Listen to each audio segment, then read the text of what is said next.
One day, two non-athletes woke up and said, "Hey, let's do a sports podcast." These courageous warriors faced great obstacles such as mediocre microphones, Skip Bayless, and Matt Hendrickson.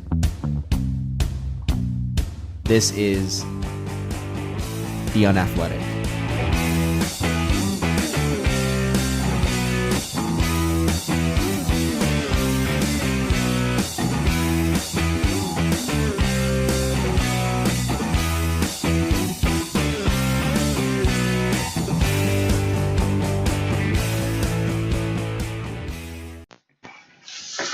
Welcome to this edition of The Unathletic, everyone. I am your host, Ben Friedel, and alongside me, as always, Nate Wiggins. What's going on, man? I'm good. I had a good weekend. I watched El Clasico yesterday. Did you happen to catch El Clasico? I did not catch it because... It was a great match. Yeah? It was a great match. Some pretty poor refereeing decisions, but it was overall just a great match. Yeah, I'm sure it was if I watched it, and I heard that there were some questionable refereeing decisions as well, and it's always a shame to look back on a match and remember the refereeing decisions over the actual match itself, because it is El Clasico, and those are matches that we should, we're honored to be able to experience those kinds of matches anyway. So I think before we get, dive in too much into soccer, I think we should just reaffirm kind of what our show is about. So here on The Unathletic, we pride ourselves in talking about the sports that we want to talk about. So virtually every week we talk about soccer because both of us love soccer. We love watching European football, as they call it out there.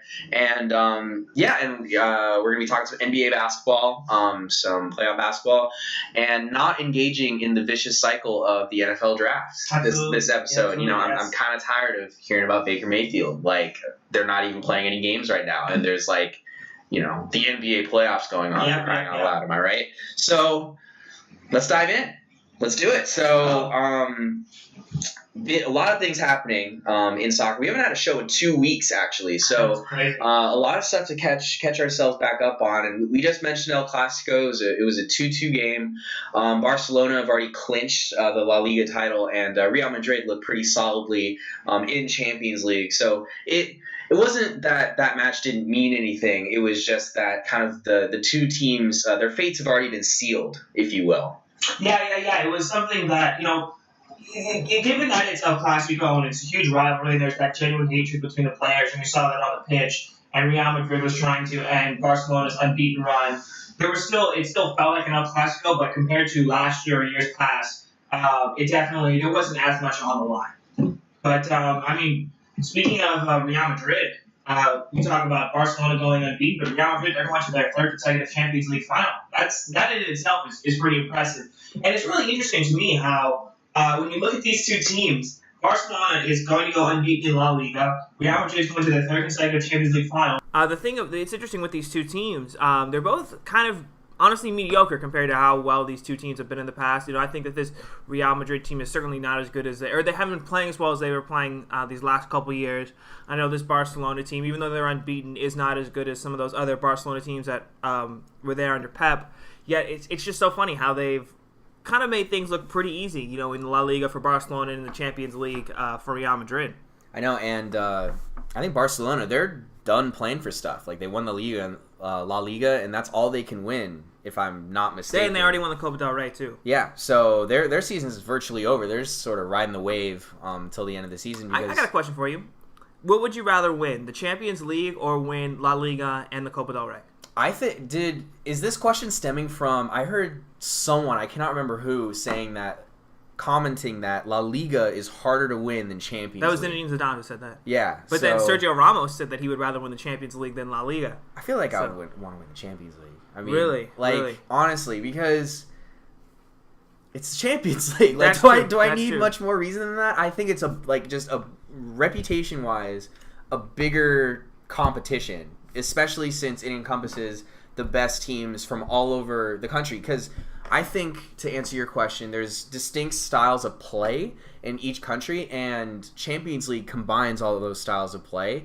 And so if you're just good at winning La Liga, maybe you're good at just beating that one style of play. I mean, albeit there's, variations of that, but, the people say that the Premier League has a distinct pace to it. MLS even has a distinct pace to it. We saw Zlatan commenting on that over the weekend. So all these leagues are definitely, I think, distinct in their own way, and I think if you're able to conquer all the different stylistic sort of variants within the different types of play, I think that winning Champions League, I think, is like the ultimate testament to like how good your team could be. Okay, so I'm going to play devil's advocate here and say that, with the Champions League, and we kind of see this with Real Madrid. Like, we've talked about this before. They have not played extremely well, and yet they find themselves in the Champions League final. It's almost, to me, like they've kind of stumbled their way into the Champions League final. But, you're not going to stumble your way into a league title. In the league, you have to be the best team for 38 games or 34 games or however long the league is. But for the Champions League, you can just be the better team over those two legs and find your way through. You don't even have to be the better team over two legs like we saw between Juventus and Tottenham. So I think that I totally get where Zinedine Zidane is coming at, where I think it is tougher to win your league than it is to win the Champions League, because although you may be facing higher quality opposition in the Champions League, that it's not something that you're doing week in and week out. You don't have to maintain that same consistency. You can almost, I don't want to say turn it on and off, but it's something that you can get up for a Champions League match differently than you could say get up week to week for your matches in your league. Do you get kind of where I'm No, I get what you're saying. So what that makes me think of is Leicester City. Yeah, exactly. Right? So in your estimation, what Leicester City did is more impressive than if they were to go on a run and win the Champions League. I think so. Yeah, because for the Champions League, it's only you only got to be the better team for 6 or 8 matches versus, in the Premier League, like they were the best team for 38 matches. And I mean, we even saw that that following season where they were struggling in the league, but they were advancing in the Champions League. And I think it shows that just that week-to-week grind in the league is different than the, once or twice a month grind in the Champions League. Yeah, I definitely think that's a testament to, I think those are some good points, Nate. And regardless, the Champions League still exists. I'm not saying get rid of the Champions League. It's still happening. Champions League. And we had some matches going on. We had Real Madrid taking out Bayern Munich, and under your estimation, they kind of stumbled to that victory, if you will. And Real Madrid advanced 4-3 on aggregate. They almost blew it. Bayern Munich sort of were coming back strong. And Real Madrid advancing to their 3rd consecutive Champions League final, and albeit may not have been the cleanest road to get there, but they did beat teams like PSG, Juventus, and now Bayern Munich in order to get to the final. And we were talking about this. I feel like if they played Barcelona in the final and they beat Barcelona, that probably would have been the most impressive string of wins in order to win any kind of trophy in ever, honestly. Absolutely. Like going through all those kinds of teams. But I mean, they literally beat the French champions, the Italian champions, and the German champions to get to the Champions League final. And it's like I was saying, they're doing this without even playing extremely well. I mean, and when I say stumbled in, I'm not saying that they don't deserve to be there, because they absolutely deserve to be there. But you could not deny that they have gotten some lucky breaks. I mean, you had the last-second penalty against Juventus. You had Stefan Ulreich making the worst goalkeeping mistake I have ever seen at that level of play.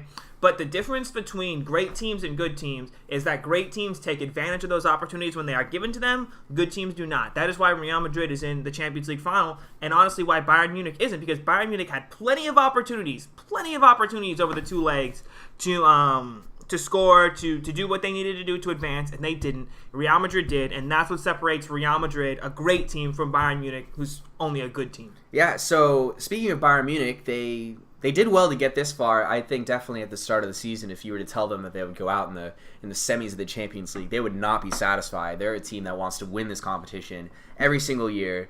And, as you mentioned, they won the Bundesliga. So, Nate, in your estimation, how did Bayern Munich's season go? I think that this season is a failure, honestly. I think that for Bayern Munich, your goal is to win the Champions League. The Bundesliga, it's an expectation. It's not a goal. It's something that, hey, we're supposed to win the Bundesliga. That's something that it's just, okay, it's kind of something that we're just supposed to do, versus with with Bayern Munich, their goal is to win the Champions League. And when they don't win the Champions League, I think that you can say that season is a failure, and it's something that they haven't done since 2013. It's they have lost, I think, 4 consecutive years to Spanish opposition, and I think it shows the gap between the sides like Barcelona and Real Madrid and Bayern Munich. And people can make the argument, well, is this because is Bayern's failures on the European stage, did that have something to do with the fact that they're just running through the competition in the Bundesliga? I'm not here to have that conversation, but what I will say is that Bayern Munich, I would consider their season a failure. So under your estimation, this season being a failure is contingent upon them not winning the Champions League, right? I think so. We were just having the conversation on whether winning the league versus winning the Champions League is more important, and they clearly won the league. But I think that what I'm trying to say is that I think that it's more of a case by case basis. I don't think that you can sum it up, because I mean if you've got a side that's built to win the Champions League and has won their league 6 consecutive years in a row, your goal should be the Champions League, and that should be your main focus, right? I think that's the main focus at Bayern Munich is to win the Champions League.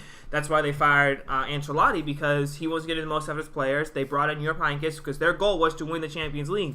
They did not do that, and so I would consider this Bayern Munich season to be a failure because they didn't win the Champions League. Yeah, so would you therefore say the same thing about Real Madrid then, right? That's a team that's built to win the Champions League, and then their manager's coming out and saying, Champions League not as important as winning La Liga. He didn't say. He said it was harder to win. Harder. He said La Liga was harder to win. Those are two different things. Okay, so maybe so case by case basis. Maybe, I think, maybe Bundesliga not as hard as Champions League. For a side like Bayern Munich, I don't think it's as difficult as it is maybe for even like a Barcelona or Real Madrid in La Liga. I don't think because Barcelona and Real have each other to always play. Because with the Bundesliga, it's Bayern Munich and then like Dortmund, which is definitely not at the same level as Barcelona. Sorry, Nate, they're not. But I think regardless of whether or not Champions League, the league, what's more important? Who cares? Real Madrid is taking on Liverpool, a team that isn't even sniffing the Premier League title this year. In the Champions League final, Liverpool took care of, didn't necessarily take care of, but beat Roma sort of by the skin of their teeth, 7-6 on aggregate. And what a draw. This Roma team, I think, showed so much fight throughout all this tournament. They, I think, defied all the odds. And Nate, Liverpool, they're going to the final for the first time since I believe 2005. I think so, yeah. Yeah, when it was in Istanbul. I know Liverpool fans always like to talk about that. What do you think of the draw? What do you think about Liverpool advancing to a Champions League final? Well, I think that this is going to be a super exciting final, and I'm sure we'll get to that in a little bit. But it's interesting with Liverpool. This should not have been as close as it was. But we've talked about this before. Liverpool only has one mode, and it's attack, attack, attack. It's going forward. It's going forward. They don't know how to sit back and defend and protect the league. And I'm not a lead, and I'm not saying to park the bus, but I'm saying that there's a balance between let's get everything forward and let's pull everything back. There's a balance there, and I don't think that Liverpool knows how to do that. And I think, after this match, I was watching ESPN FC, and some of the pundits were talking about how it's almost a bit naive of Liverpool to think that all we can do is just attack, attack, attack, and that's how we're going to win, because eventually that's going to come back to bite you. Yeah, and so as you said, Liverpool definitely expected to win this draw, but Roma, they put up a good fight, didn't they? Yeah, they did. And I think when you look at a side like Roma, a team that no one even expected to get out of their group with Chelsea and Atletico Madrid, I would say that this Roma season has definitely been a success. They're going to qualify for the Champions League next season, finishing in the top 4 of Serie A.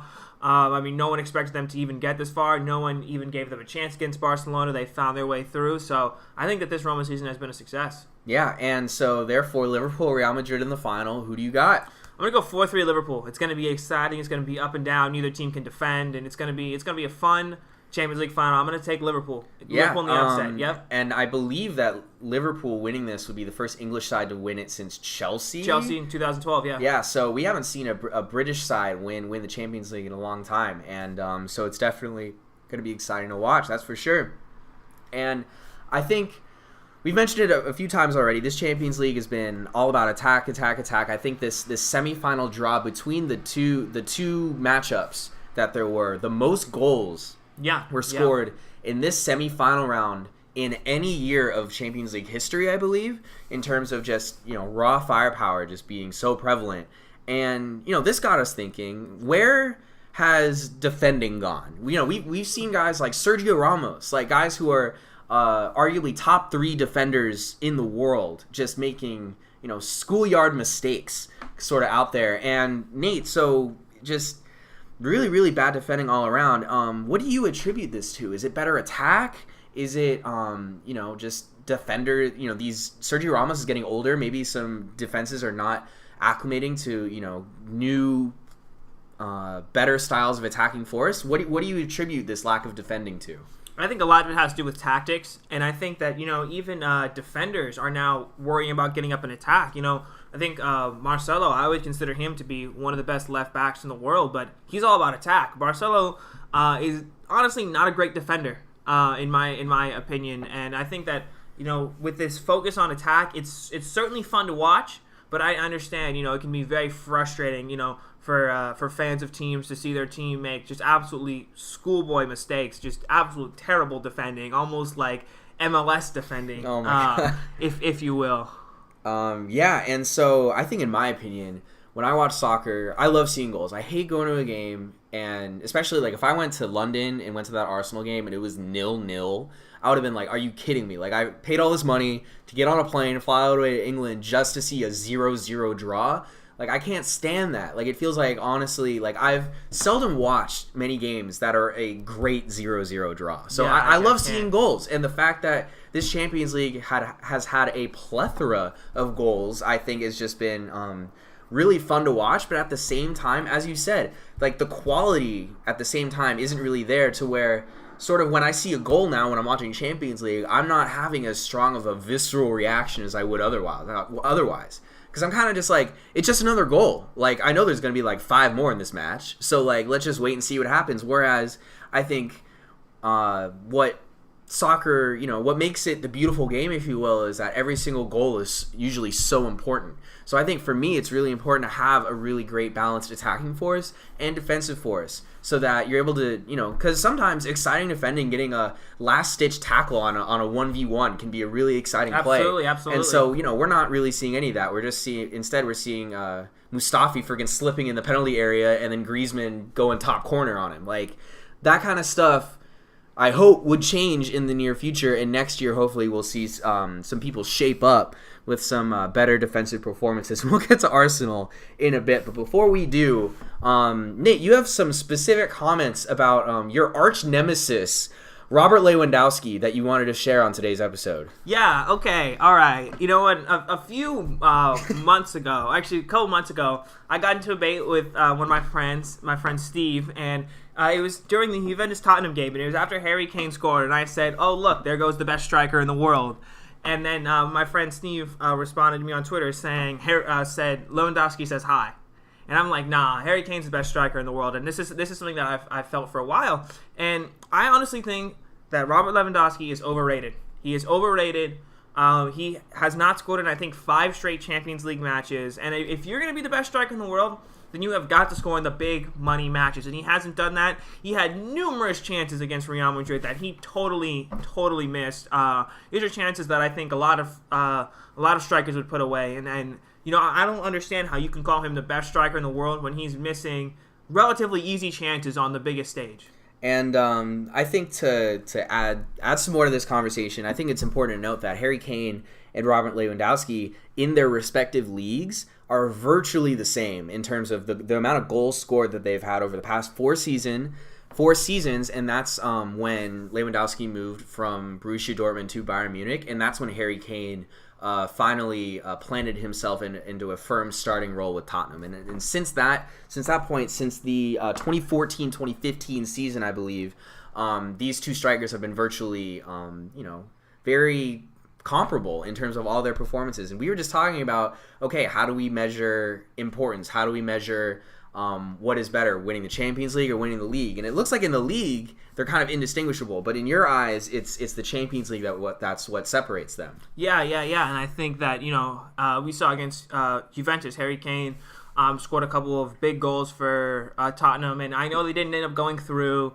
But I don't put that on Harry Kane. It's not his fault that Dybala made a huge, tremendous pass to Higuain, and Higuain put a chance away, or that Dybala had an amazing finish. I don't think you can blame Harry Kane for that. But I think that you can not completely blame Lewandowski for the fact they didn't go through against Real Madrid, but I think that he played a huge part in that because he, like I said, they only lost by 1 goal in aggregate. If he puts away 1 or 2 of those chances, they're going through. So I think that you can put a significant of the blame for Bayern Munich not going through on the poor finishing of Lewandowski. And it wasn't just him. I mean, Frank Ribery had a couple of chances that he should have put away. Thomas Muller had a couple of chances he should have put away. But, I mean, Lewandowski, he was very, very poor over both legs versus Real Madrid. I guess it's my turn to play devil's advocate now. So, it may seem that it might be a little bit hasty to rip Lewandowski after a few draws in the Champions League. As you said, it's been, 5 consecutive matches where he hasn't scored in a Champions League draw, and that's ultimately contributed to them being eliminated from the Champions League. But, who knows if that really does take away from his greatness as a striker, because last I checked, let's look at Harry Kane's trophy cabinet. Is there anything in there, right? And how many Champions League trophies does Robert Lewandowski have in his trophy cabinet? I ask you that.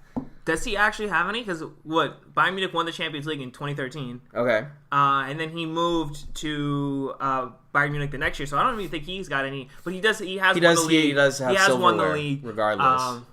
Okay, I totally get that, but I think that when you look at what Harry Kane and what Tottenham have done in terms of buying players and selling players, they have not done anything, honestly. And compared to all the big clubs in Europe, they probably spend as little as anybody, versus Bayern Munich has spent so much to build this Champions League supergiant that has not won the Champions League. But I think that when you look at what Harry Kane has around him, and he's got some very talented players. He's got Christian Eriksen, Dele Alli. He's got some very talented players around him. You compare that to what Lewandowski has with Thomas Muller and Frank Ribery, James Rodriguez.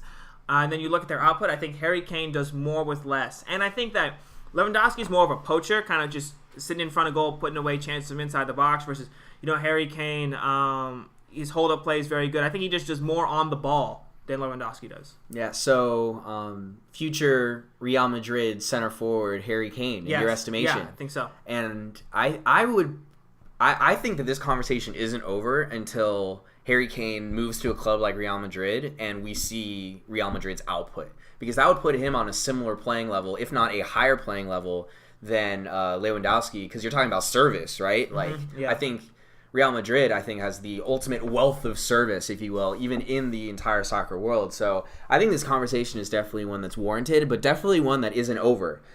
A conversation that is over, however, is my beloved Arsenal. They got knocked out against Atletico Madrid last Thursday on a score of 2-1 on aggregate. That second leg was a tough one. They lost 1-0 in Madrid. And that was following a very disappointing first leg where Atletico were down to 10 men, I think within the first 12 minutes, and Arsenal could only escape that with a draw, especially with how much possession they had, how many shots on goal they had, etc. And it just, I think at the end of the day, in this second leg, Diego Costa was just too much to handle for Arsenal, and at the end of the day, Arsene Wenger, he's not riding off into the sunset, really. He's leaving the season on a low. No European trophy, no trophies at all. They made the final of the Carabao Cup only to get smacked by Manchester City. And, we just kind of got to hope that we're going to be able to beat Huddersfield away on the last game of the season. That's sort of all that's left for myself as well as other Arsenal fans at this point. So we'll get to my thoughts as a neutral on Arsenal in a minute, and I've got quite a few. But I'm curious, Ben, how are you feeling, and what are your thoughts on this team at this point in the season? I wouldn't call you a neutral. I'd call you a hater on Arsenal. I would consider myself to be a neutral. You would definitely be. Neutral. We'll let the listeners decide when you actually get to saying some stuff. But, I'm in terms of how I'm feeling right now, because essentially this game against Atletico Madrid, us losing, that's the end of our season. There's really nothing left to play for. We've already re-qualified for the Europa League next season, and we're just sort of riding out the rest of Arsene Wenger's tenure as Arsenal manager. And I'd like to say that I'm disappointed in losing Atletico Madrid. I thought we could, especially that first leg. I thought we could do it, and then it was just one defensive slip up at the back, and Griezmann was able to capitalize on it, and then just like that, we're out. But at the end of the day, I'm not surprised because Atletico Madrid is a higher quality side than Arsenal. As painful as that is for me to even admit, they're a good team, and I think that's pretty clear to see. Diego Costa again was too much to handle, and I think it was just an uphill battle on the whole. It was just something really tough that I would have loved to see us overcome. A lot of people were saying that our draw against AC Milan was an uphill battle, and we smacked them around. So, kind of thinking back to our success in that draw against CSKA in Moscow, being able to get it done in this competition specifically, I had some more hope. Like, hypothetically, if we were to play Atletico, like let's say they were in the Premier League, I would give us no shot. Like, no shot at all, because our Premier League performances are just dreadful. But in Europa League, I actually gave us a shot, and it was just I'm not feeling that great right now. I thought for once that the Arsenal defense, even though we had that one slip up in the first leg, they were the strength in this draw against Atletico. And I think even after Koscielny in like the 10th or 12th minute, he left the game after rupturing his Achilles tendon. He's probably going to be out for the World Cup. He had to leave. That if I was on the field after one of our most captain-like players, like he's as much as people want to talk about Arsenal not having any team leadership, he's probably the best we got in terms of leadership besides Jack Wilshere. And a guy like him just going off with a horrible injury, I would think, would rattle the cage a lot. But Callum Chambers was able to come in, and he made some really good tackles in order to kind of stop a lot of the Madrid attack moving forward. And but as good as your defense can be, if you're getting no attack to support and the ball is always in the offensive side of the field for Atletico Madrid, a goal is eventually going to slip in, and I believe that's what happened. And again, the attack was really non-existent at all. Xhaka, Wilshere, Ozil, that entire midfield, they were absent. There was Arsenal Fan TV, Sky Sports, everyone was ripping Ozil, like just for not showing up. He would not take a shot for his life. He had clear open shots on goal where he would just decide to cross, decide to just overcomplicate the situation. And I think Ozil can do that a little too often because he relies on his passing creative prowess, I think, a little too often when, sometimes you just got to let the ball rip. The game's only so long, you only get so many chances, and especially when you leave that second leg with one shot on goal, and that one shot was Granit Xhaka from distance. There was a lot more chances where Arsenal could have actually taken a shot on goal instead of just kind of these baseless crosses into the middle where a defensive unit, like a solid, arguably the best defensive team in Europe, we're talking about horrible defenses, Atletico Madrid still gets it right with how good they are at defending. They're going to block all those crosses every single time.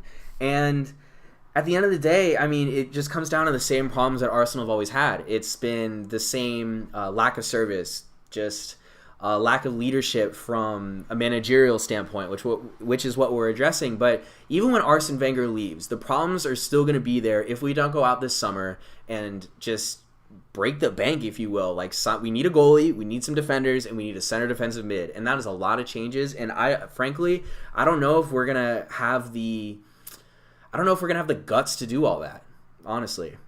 Here's my thing on Arsenal. I think that Arsenal, they're weak-minded. Honestly, I think they're weak-minded, and I think that reflects, your manager reflects onto your players, and I think that's a reflection of Arsene Wenger as a manager. And so I said before, they need somebody who can come in and kind of just straighten things out, get in people's faces, and say, hey, this is how things are going to be now. But with Arsenal, and you talk about Mesut Ozil, not taking a shot, and I think he was not the only one. You talk about Xhaka and Wilshere and how absent the midfield was. I think that kind of shows that, hey, nobody was really willing to take the initiative and say, you know what, I'm just going to take a shot. And, Xhaka had that one shot, but besides that, like you said, it was a lot of, I don't want to take the shot here, I'm going to pass and you take a shot. It was nobody taking the initiative, nobody grabbing the game by the throat and say, hey, I'm going to be the one that gets us through. And I think that reflects very poorly on someone like Mesut Ozil, who is this big money player, world-class player in a lot of people's eyes. And I think that, he was absolutely dreadful. He was very poor, and I think that reflects on the entire Arsenal team, just how poor they were over the two legs. And this was a classic Atletico Madrid performance. It was Griezmann to Costa on the goal, and then just sitting back and defending. And I think someone like Diego Simeone, I think, would actually be a good fit at Arsenal because the football isn't always the prettiest, but he can defend, and you will be able to get forward, score goals. Yeah.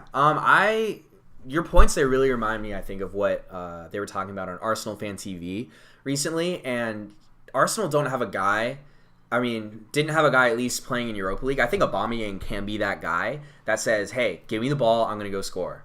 It's kind of, I think, comparable to basketball. You have a go-to guy in those clutch moments. And that's what separates great teams from good teams, is having a guy that you can go to, like LeBron James, who hits a buzzer beater, bank shot at the end of the game. And we're going to get into that a little bit, but I think it's comparable to these Europa League sides that Arsenal have been putting out there. Mesut Ozil is supposedly supposed to be that guy. Positionally, where he plays in the field, he is pulling the strings, and if he adapted a little bit more of a Kevin De Bruyne mentality and took some more shots, I think that Arsenal could have scraped a goal in this match if Mesut Ozil played better, but he didn't.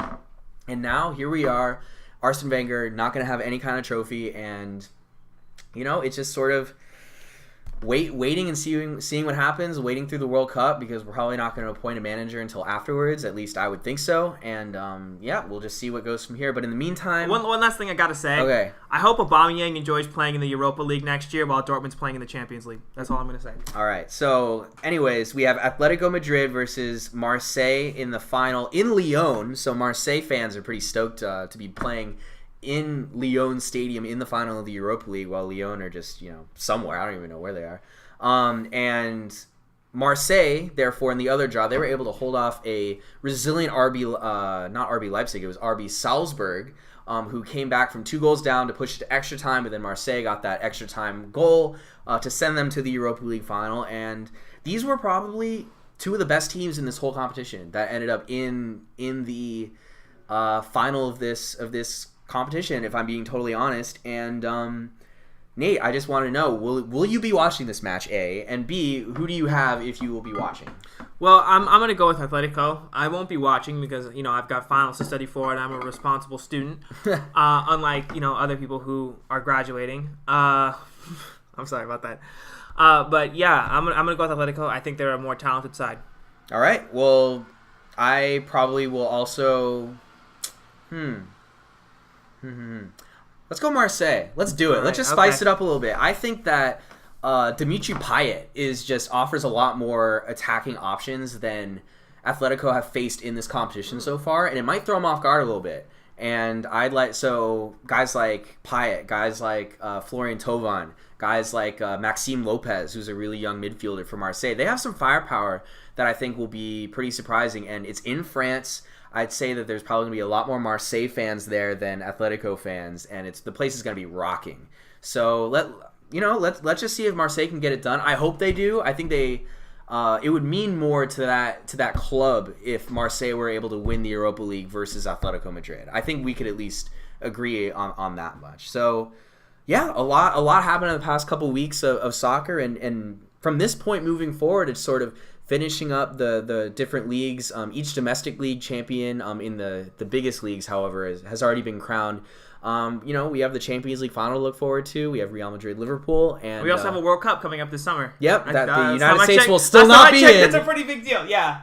Oh man, that's true. Yes. So you just had to rip off that Band-Aid, didn't you? We got to do it. 4 more years. 2022. 2022. Can't wait. Oh my gosh. We got the Gold Cup to look forward to. That's true. We do have the Gold Cup. Gold Cup, because we were not invited to the Copa America. We were not invited to the Copa America. No. Yep. So that's how lowly they think of us. They invited Japan instead to the Copa America. Yeah. Like what? Anyways. So when we come back, we actually have our first guest in a very long time joining us on the show. He's a man by the name of Olin Carter III. He is a basketball player at the University of San Diego, and many would say that he is our best player. So we're really excited to have him on the show. So he will be joining us when we come back. So stay tuned, everyone. Like what you're hearing? Well, I've got news for you. You no longer have to wait a whole week to hear from your favorite sports personalities. Hi, I'm Nate Wiggins, and Ben Friedel and I have got you covered. Give our show, The Unathletic, a sports podcast, a listen. We release new episodes every Monday and are committed to bringing you the best content. That's right, the very best content.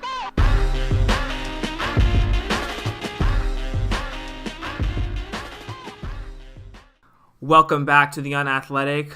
So like Ben said at the end of the last segment, we're having a guest on this week's show, and it's our first guest in a while. We actually sat down and interviewed him on Friday, and like we said, person is Olin Carter III from the USD basketball team, and I thought it was a very good interview. I don't know, Ben, what did you think? That was fantastic. Yeah, he was very gracious in terms of coming on and trying to find a time that worked for both our individual schedules. So we really hope you guys enjoy the interview. All right. So, what's up, everybody? This is Nate from the Unathletic, and I'm here with none other than Olin Carter III from the USD basketball team. Olin, how you doing today, man? I'm doing good. Thank you so much for doing this. Like, we really, really appreciate it. No problem. So let's just jump right into the interview. So, can you tell us about yourself? Because I think people are familiar with you as a basketball player, but may not be familiar with you as a person. Like, what's your major, kind of stuff like that? What's some other interests that you have besides basketball? For people who didn't know, I'm from Dallas, Texas, born and raised. 2 younger brothers, both my parents back home. Big family person, so that kind of really defines me. I love my family. A business major, business administration, so I kind of went with the general aspect of business. Hobbies. I mean, really, all I do is just when I have free time away from homework and class and all that, I just focus on basketball, try to get away, watch a movie or anything like that. Pretty big Marvel guy. I guess you could say I watch a little bit of anime. I love watching movies, so that's kind of just what I do, away from basketball and stuff. Just try to get away on my own and, just relax. Very nice. What's your favorite movie? Favorite pick movie. A movie. Favorite movie. Growing up, I was a big Fast and Furious guy. I've always loved Marvel movies. I was kept up with Marvel movies. I just saw the Avengers movie the other day, so that was pretty cool. I don't know. That's tough though. I don't know if I could really narrow down one particular movie, But if I had to go with a series, it'd probably be Fast and Furious. All right. So, what was your journey like coming from Texas to USD and sort of that transition coming from the Texas to USD? What's that been like? It was. I guess you could say it was a little difficult at first. Texas is far away from home, so being so far from home, you can start to miss it a little bit. But it was kind of easy because I had some guys here with me from Texas, so that transition was good. Freshman year with basketball, I was a little rough. We only won 9 games, so just to see where we've come so far has been pretty gratifying. How much the program has changed. So I know Tyler Williams is also from Texas. Did you know Tyler before you came to USD or? We had played a little bit against each other growing up in high school and stuff. We were in the same district for a few years, so I got to get to know him a little bit. Just from playing against him. But I never really was friends with him until we came here. We actually came on our visit together. Oh, okay. And he committed on his visit, and kind of talked me into committing. 2 days after we left the visit. So that's cool. So what would you say has been your favorite moment here at USD, either from this season or just from your 3 years here as a basketball player? Favorite moment. First thing that comes to mind was my freshman year. We played San Diego State at Petco Park. I remember that. That was a big game right there. Favorite moment from that game is when at the very end they missed a shot or whatever and we threw it down to Brett. I remember that. That was just incredible. I was going crazy. That's probably my most memorable experience so far. We had a lot this year, a lot of big wins. Grand Canyon, that was a fun one. Colorado, that was nice, but one that just probably that San Diego State game is the first one that comes to my head. Yeah, I still remember that game vividly, and that whole experience of being at Petco as a fan was just absolutely incredible. And I can imagine for you as a player, it was just even exponentially better than it was for us as fans. Yeah. There was 24,000 people at that game. Our student section was packed. It was crazy. Their student section was packed. So that was a real fun game. So, what is it like sort of being the cornerstone of this turnaround that we've seen here at USD? Because I feel like you have probably been at the center of that, from a team that won 9 games to a team that won, I believe, was 21 games this past season. What's it kind of been like to be, I guess, kind of the main guy in terms of facilitating that turnaround? Well, I would say, along with Tyler, too, because, me and him both been through a lot. Yeah. A lot of ups and downs since we've been here. So, I think, just one of the things that really kind of, with us, just being able to, kind of push through the tough times. Because, a lot of times, you could look at your season and be like, wow, we won 9 games, or wow, we won 13 games. A lot of people could, start to lose hope. But, just with the coaching staff and the way they kind of, pushed the message through our head of just like, keep trying to pursue, keep trying to fight through adversity, and we kept doing that, and we saw the results. So, I've learned a lot these past 3 years. Just of, when stuff gets hard, you can't look down. You just got to keep running through it and fighting through it. So. Absolutely, and we've started to see some of the results of that process. Yeah. But looking at it from your sophomore year to junior year, your scoring numbers actually went down a little bit, and it seemed to me like your role kind of changed from being like kind of the main guy on the offense to being sometimes the second or third option on the offense. Was that a tough transition, or was it something that you're like, hey, as long as we're winning games, it doesn't matter? Oh yeah, I would definitely trade in those 2 points for all those wins. I would definitely rather average 12, 13 points a game and win 20 games than average 15, 16 points and win 13 games. So, that role. Of course, it could be a little difficult at first because I was so used to. Then again, now I think about it, just like I would say. During the season, I was like, wow, my numbers were down a little bit, but a lot of times I just felt like I was just struggling offensively. Like I felt like, I wasn't making shots that I was accustomed to making, so that was a big part of it. But honestly, the transition to doing that, it wasn't that hard. With Isaiah coming in, I knew that, our offense was going to be a lot more balanced. Tyler has stepped his game up too, so really just as far as offensively, my numbers went down, but I felt like it was allowed me to do a lot more on defense. And I felt like this season my defense really picked up a lot, and that was something that the coaches really pushed me to do. So, my offense numbers did go down, but I felt like this season was good because it allowed me to grow a lot on the other side of the floor and really focus on trying to be a better defensive player. Yeah, certainly. I'd say that you were one of the best defensive players in the conference this year, and that's something that people, they may look at the stat sheet, and that's something that doesn't get shown, but I think that your contributions on defense this year went a long way in terms of the overall success of this team, and that was something that I would often try and tell people is that, hey, his offensive numbers may be down, but you got to look at what he's doing defensively, and it's just so important to, I guess, what the overall plan was for the team this year. Yeah. So what's a typical offseason like for you? Right now we're in the offseason. What's kind of the stuff that's been going on with the team or with you personally? Yeah, off season. We get a few weeks off after the season. This year, we probably got about 2 weeks off before we really started getting back into things. We first start off by getting into weights, get back in the weight room, get our bodies back right. Try to build up our muscle and get back into the swing of things. And then we start individual workouts with the coaches, a little bit of teamwork, and just trying to work on, preparing for next season. Working on our individual skills, trying to, expand our game and work on things that we don't do so good. This off season in particular is kind of a big one for me because I'm going to my senior year, so I'm trying to do a lot as far as just improving my diet, trying to get better sleep, staying hydrated, stuff like that. Just little things that I feel like I can do to help improve my game. So this off season is a pretty big one for me, and I know a lot of other guys on the same team feel the same way. We're trying to get better. It's hard to win 20 games, but it's hard to win 20 games back to back. Yeah. And so I feel like we gotta be even better than we were last season to have the same success and even more success this next season. So this is gonna be a big off season for us, but we're ready for it and we're ready to get to work. Yeah, you look at last season. You won 20 games, but honestly, in my opinion, like there were a couple games that I feel like you guys could have won. I think you guys could have definitely won 24, 25 games this year or this past year. We feel the exact same way. We dropped a lot of games that we feel like we should have won. Next season our focus is to play good against the teams that are great and play even better against the teams that we know, because those are the games that are the hard ones to play. Yeah, definitely. When you're playing someone and the gym's not packed and the game might be a little sluggish, those are the games you got to really come with extra focus and detail, and you really got to grind the ones out. So those are the ones we got to try to pull off next year to make sure that we're even more successful.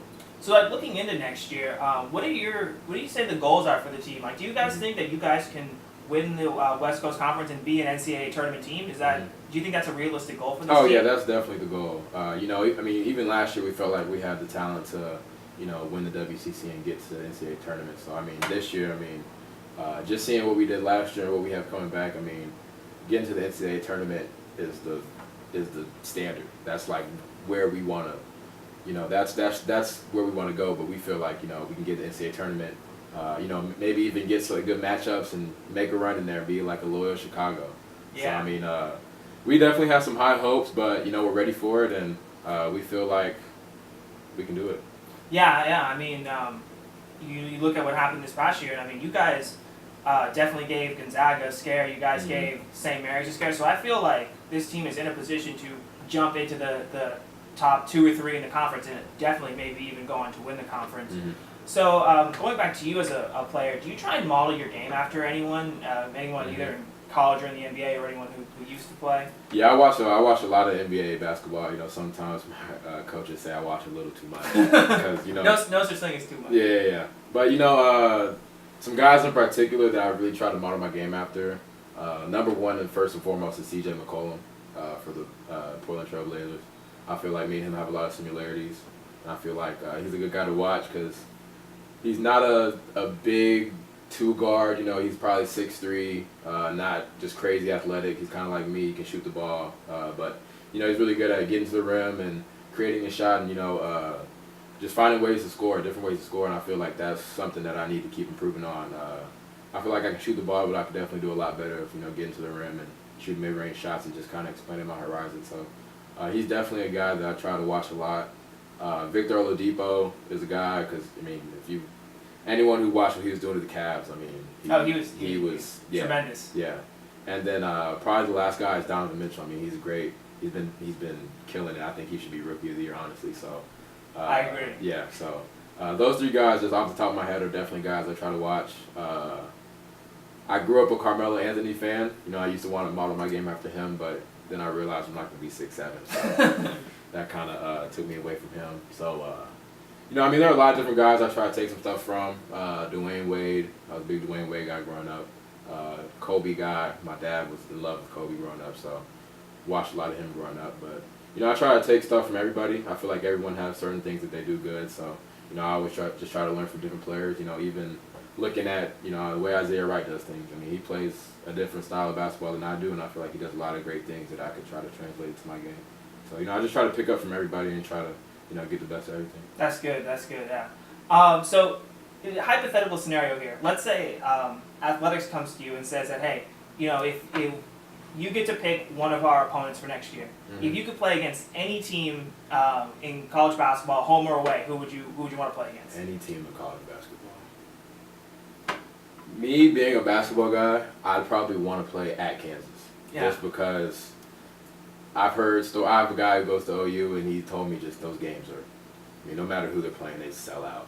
I mean, so the gym's so loud that you can't even talk to people next to you. And I love playing games like that where, you know, it kind of feels like it's us against the world and everyone's rooting against you. So, I mean, I feel like playing against KU, you know, arguably one of the best teams or one of the best programs in college basketball history, on their home court would probably be one of the most exciting games that I could play in. Yeah, that's everything that I've heard about KU. It's just one of the best environments in college basketball. But I mean, being in the West Coast Conference, you guys do have the opportunity to go up and play at Gonzaga, which is just a tremendous environment in and of itself. What's it like going to a place like Gonzaga, playing against a top 25, top 15 team? Like, what's that experience like?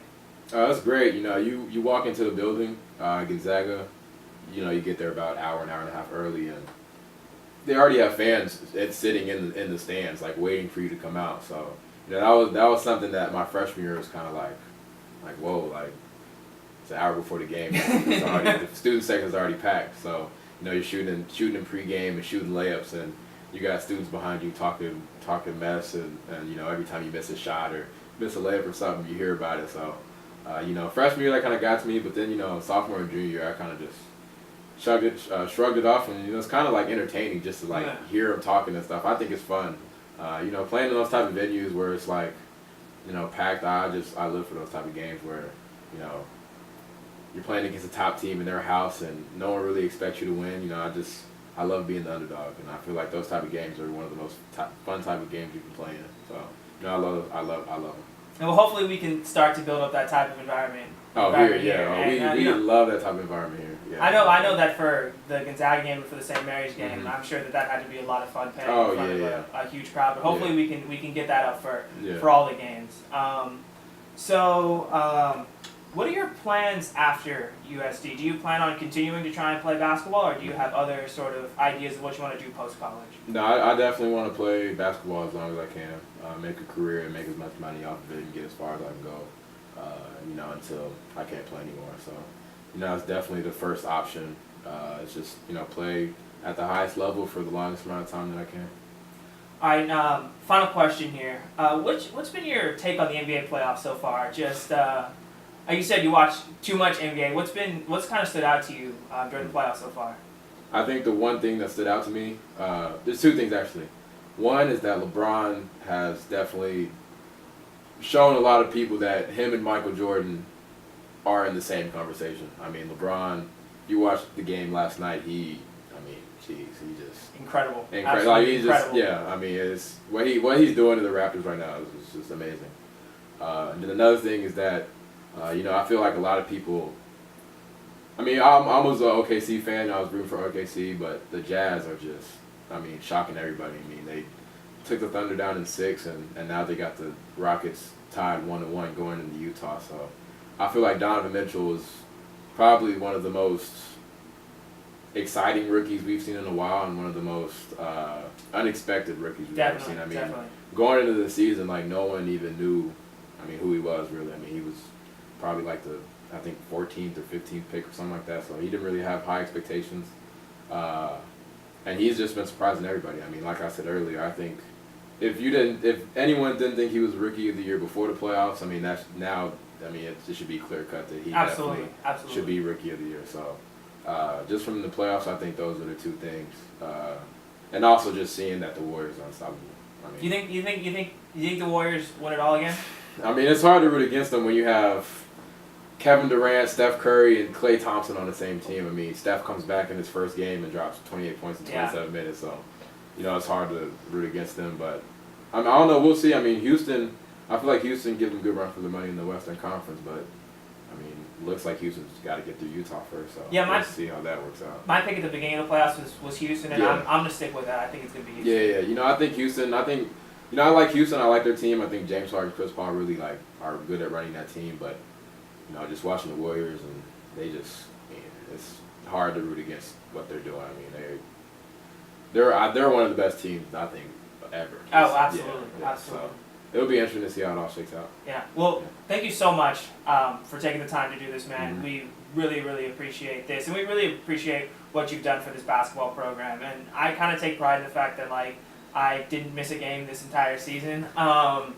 And just seeing you grow and develop as a player has been just an absolute pleasure to watch. Mm-hmm. And I wish you the best of luck going into your senior year. Yeah. No. Thanks for having me. And I don't know if you know this, but we recognize that y'all are there every game. So we just want to.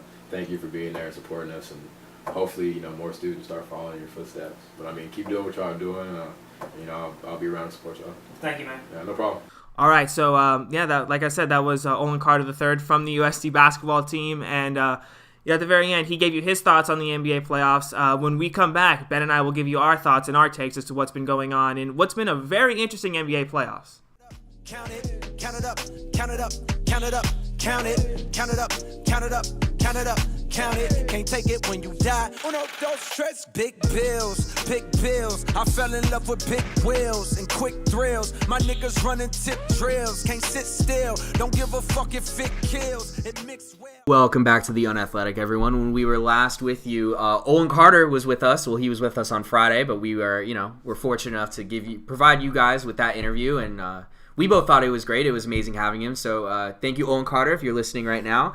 And so now we're actually going to get to our take on what has been a very eventful NBA playoffs. And Nate, we're sort of coming to the end of the second round of the playoffs right now. And we haven't talked about the playoffs in a while. So there was a first round that happened. So Nate, just sort of what has stood out to you so far this NBA playoffs? Well, something that stood out in the first round and it's continued into the second round is there's this dude who plays for the Cleveland Cavaliers. Last time I checked, he's pretty damn good. LeBron freaking James. His dude has just been a different animal in the playoffs and is showing to me, and I've said this for a while now, he is the greatest of all time. Y'all old heads can come at me with your hot takes and your the 3 and 5 crap. I'm not here for it. LeBron James is the greatest player of all time, and he's proving it during the playoffs. But he's not the only one who's been putting up awesome performances. Donovan Mitchell, we saw in that first round series against the Thunder, has just been on an absolute a whole nother level during these playoffs. I think he's the Rookie of the Year. I know Olin Carter said that he thinks he's the Rookie of the Year.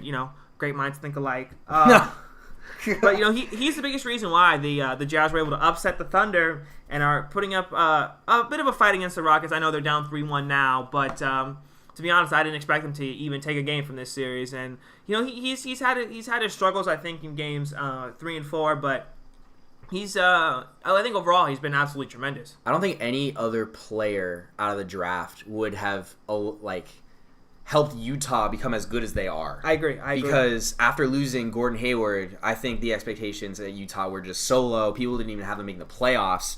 And I believe they were a 5 seed. So they made the playoffs semi-comfortably, by being led by, I believe Donovan Mitchell was the 11th pick in the draft. Yeah. So coming out of college, he was not one of the. I mean, coming out of college, this whole draft was about Markelle Fultz, Lonzo Ball, Jason Tatum, and then Ben Simmons, even though he was part of the draft class before. Albeit Jason Tatum and Ben Simmons have been advertised, but Donovan Mitchell has been arguably even better, falling to number 11. You had guys like Josh Jackson, Malik Monk getting picked before this guy, and teams like Phoenix, teams like Charlotte are just probably scratching their heads at this point, just saying, "Man, how did we miss out on this guy?" Even watching that loss last night, this guy's got some handles. Absolutely, just going to the rim and just you want to talk about a guy that you can give the ball to and he will make things happen. Donovan Mitchell is that kind of guy, and he is a prolific scorer, definitely. And so, Nate, was there maybe a more negative that stood out to you, maybe in that first round of the playoffs that you'd like to address?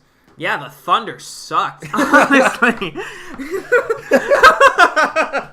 No, but seriously, for the expectations for this Thunder team, with the moves they made during the offseason, for them to just absolutely crash in the first round of the playoffs was against the Jazz. Donovan Mitchell, was absolutely unprecedented. I mean, they were just terrible. Yeah. They were very terrible. And we'll see what happens with Paul George in free agency. I think he's coming out west to kind of be the face of LA. But we'll see what happens. But something about the Thunder, and I'm a huge Russell Westbrook fan, and I will very seldom criticize him, but I think if Paul George makes a move in free agency and goes to Los Angeles or goes to Philly or wherever he goes, I think that really reflects negatively on Russell Westbrook as a teammate, that he drove off James Harden, Kevin Durant, and Paul George. We'll see what happens in free agency, but I think that definitely reflects negatively on Russell Westbrook. Yeah, and I think this wasn't a guy that left on his own will, but Victor Oladipo leaving to Indiana. Indiana giving up Paul George is a better team now that they got Oladipo and Sabonis back from the Thunder. So even though the Thunder, I think 2 or 3 years ago, we were heralding the Thunder with all their savvy trades and moves that they had made in order to make their sort of small market team sort of a behemoth in the basketball world. But recently,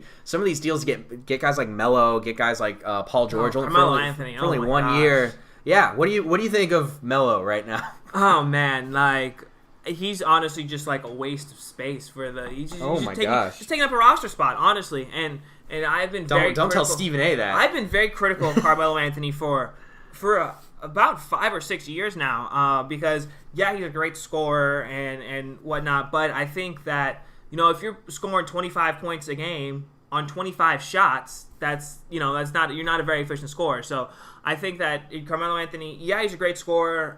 He's probably going to be a Hall of Famer, but I don't see what he brings to this Thunder team right now, and I don't see what he would bring to any team in the league. Yeah, and so the Thunder definitely disappointment. It's going to be very interesting to see if they make the playoffs next year. Quite honestly, if your claim holds true and that the Lakers are able to sign Paul George or LeBron or someone, that's a Laker team that would probably make the playoffs. And then, who's the team that bites the dust to replace the Lakers? It might be the Thunder. Absolutely. It might be kind of what we saw last year with the Thunder, where they were only able to scrape into the playoffs at the very end of the season. Definitely. And so we sort of touched on some points of the first round of the playoffs, and now that we're quite a ways away into the second round of the playoffs, and let's see, Boston, they've really taken it to Philadelphia. Absolutely. Hey, did you see hear about the confetti guy in Philadelphia? No. What? Oh, so what happened was they dropped the confetti when the game was tied. Yeah. That about sums up Philadelphia's series. Yeah. Right there. And I think definitely with the names that Boston have been missing, they've been missing their best 2 players this entire playoffs, and that they've still been able to manhandle Philadelphia, a full-strength Philadelphia 76ers, is, I think, just a true testament to not only how good the Celtics are, but like what could have been. Oh, definitely. It shows how good of a coach Brad Stevens is. Yeah, definitely. He's a tremendous head coach. And yeah, I hate the Celtics, but I also hate the 76ers. So I am kind of happy to see the 76ers losing. So why don't you process that, Joel Embiid? That is a lot of hate. Why do you hate the Sixers? Because I hate just the stupid process and all that. I'm like, because you've been trusting your own process out in LA, or shut up. Oh man, but I think regardless of that series and how that's going, it looks like Boston's pretty clearly going to go to the Eastern Conference Finals.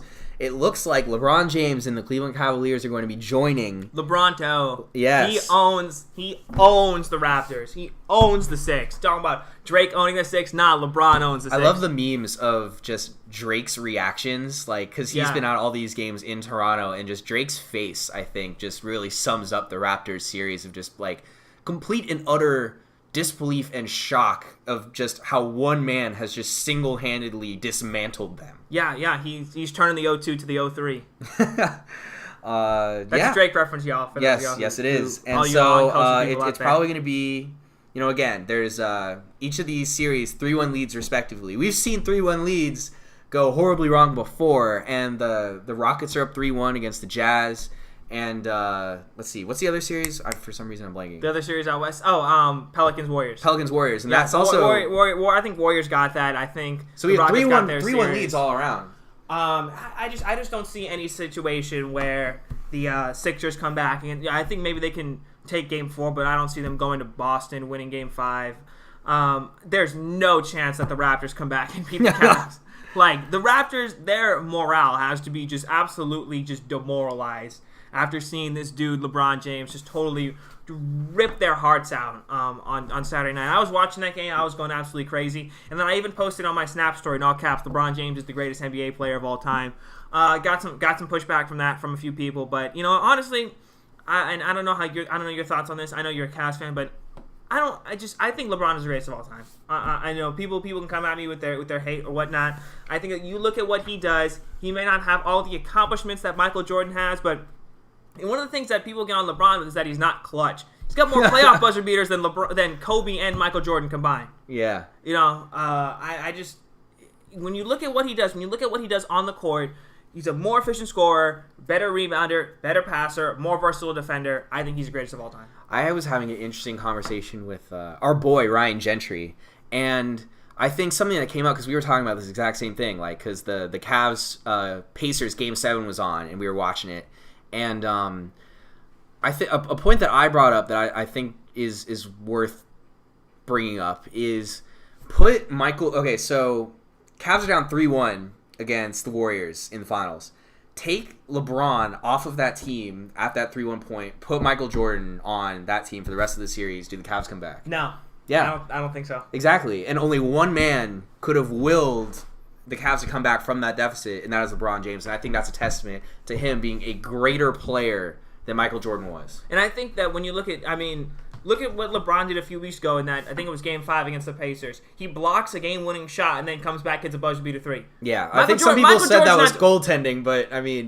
That's neither here nor there. Michael Jordan's not doing that. Remember that block he had in Game 7 against the Warriors? Yeah. Michael Jordan's not doing that. LeBron James is. Yeah, so what he can do on and off the ball, I think, is just on offense and defense. Yeah. A true testament to his, just what a physical presence he is. We always interchangeably talk about him and Cristiano Ronaldo as just being ageless wonders who are just, I think, physical specimens who are just in such amazing shape that they're able to just like manhandle freaking everyone in the league, and it's truly amazing. So, in your estimation, it's going to be Cavs, Celtics, Rockets, Warriors, and this is the last we'll say on this. Who do you have going through in each series? I got the Cavs and the Rockets. I said that at the beginning of the playoffs, and I'm going to stick with it now. Really? So you got the Rockets taking care of the Warriors. I got the Rockets in 7. Is that going 7? Rockets in 7. I got Cavs in 5. Okay. All right. Well, we'll talk more about it, most definitely, because the NBA playoffs are long with all those days off. And we'll also have an interview for that, too, probably coming up within these next few weeks. Yeah. So maybe not even an interview, maybe a live guest. Yes, there we go. Yes. So Nate keeps trying to make it happen for you guys. So shout out to Nate for just caring about this show and trying to make us the best we can be. So when we come back, speaking of someone who's trying to be the best that they can be but they can't, we're having someone ride the bus this week that I'm especially excited about, and then we will also let you guys know what we will be watching this week in the world of sports. So stay tuned, everyone. We will be right back. That's a real one in your reflection. Without a follow, without a mention. You really piping up on these niggas. You gotta be nice for what to these niggas? I understand. You got 100 bands, you got a baby bands, you got some bad friends. High school pics, you was even bad then. You ain't stressing off no lover in the past tense. You already had them. Work at 8 a.m. Finish round 5.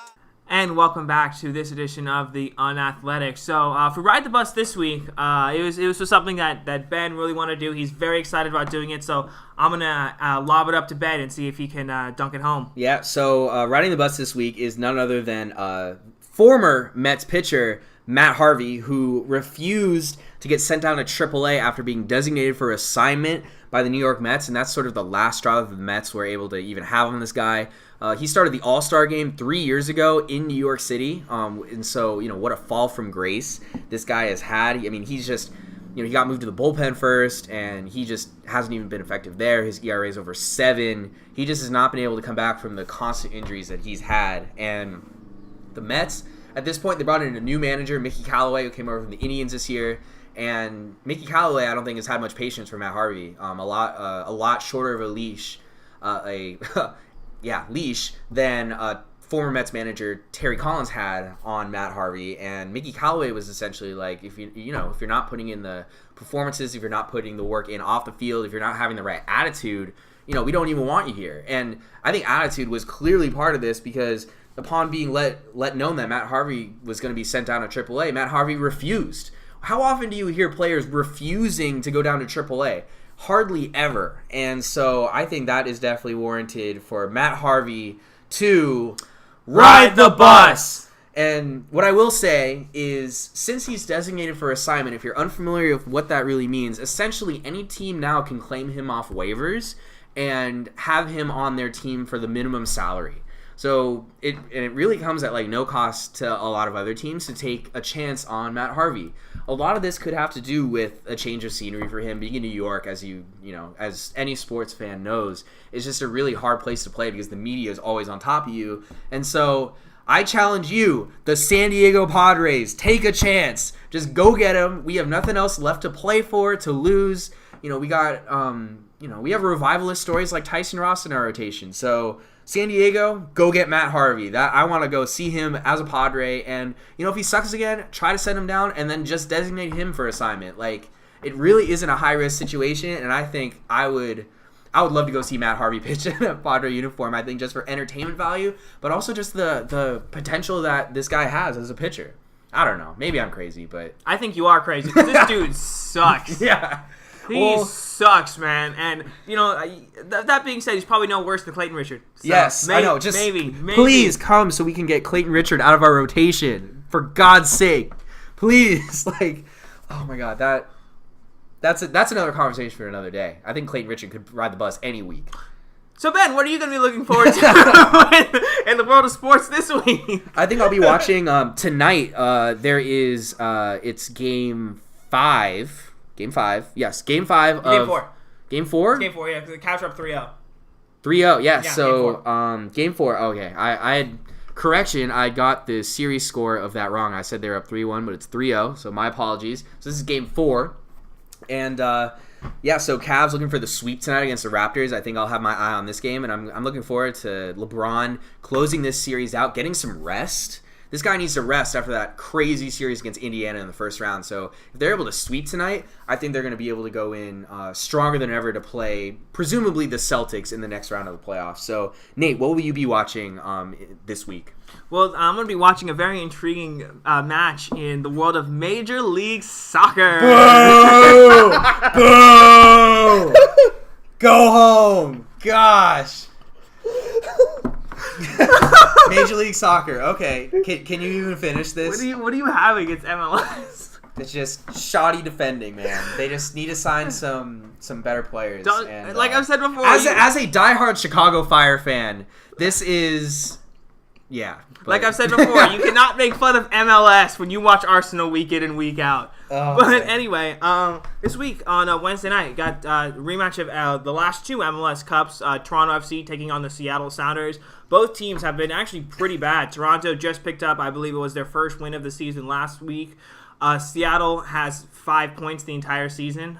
So let's just watch some two bad teams in a bad league play some soccer. Let's go. These are struggling teams with a lot of talent, both of which need a win if they want to kickstart their seasons. Ben. All right, I think that wraps up this episode. Wouldn't you say so? We enjoyed having Olin Carter here. Yes, thank you so much to Olin Carter. Really, really appreciate you taking the time to sit down with us, man. Yeah, and we really appreciate everything that you do. Yeah, we appreciate the whole basketball team. Yeah, we love all of you. If anyone else wants to come on the show, like we were just looking to fill time. So just that door is always open, and as you enjoyed bagging on Arsenal, I enjoyed bagging on MLS. Yes. Another great week here on the Unathletic. So take it easy, everyone, and will we be back next week? Yeah, we will. Okay. Will we? I think we'll talk about it. We may or may not be back next week. Maybe we'll be back next week. Finals maybe are not. coming up, so let's just see how that goes. But have a great one, guys, and we will won't see you, but yeah. Peace out. Check us out on Twitter and on iTunes, YouTube, Facebook, and SoundCloud. Also, check out our sports blog. Articles are released every week, and our writers need your support. In the meantime, we'll be back next week. Babylons can't crack the code. Used to sip out styrofoam, but figured I should stick to dro. Backwoods overload, don't like to them swishers. If you hit my stove, it's 50 cents for single. My man. There you go. That was a good show. You're the biggest MLS hater. Yeah, like you're the biggest Arsenal hater, dude. Okay, but actually, I hate Arsenal because, they're bad. I hate MLS because it's bad. Your point? Dude, hey, if we want to see it grow as a league, then we need to support it. If we want to see Arsenal grow as a team, we got to support it. It's the same thing. Oh, man. Well, I was going to offer you some cranberry juice, but not anymore. All right, cool.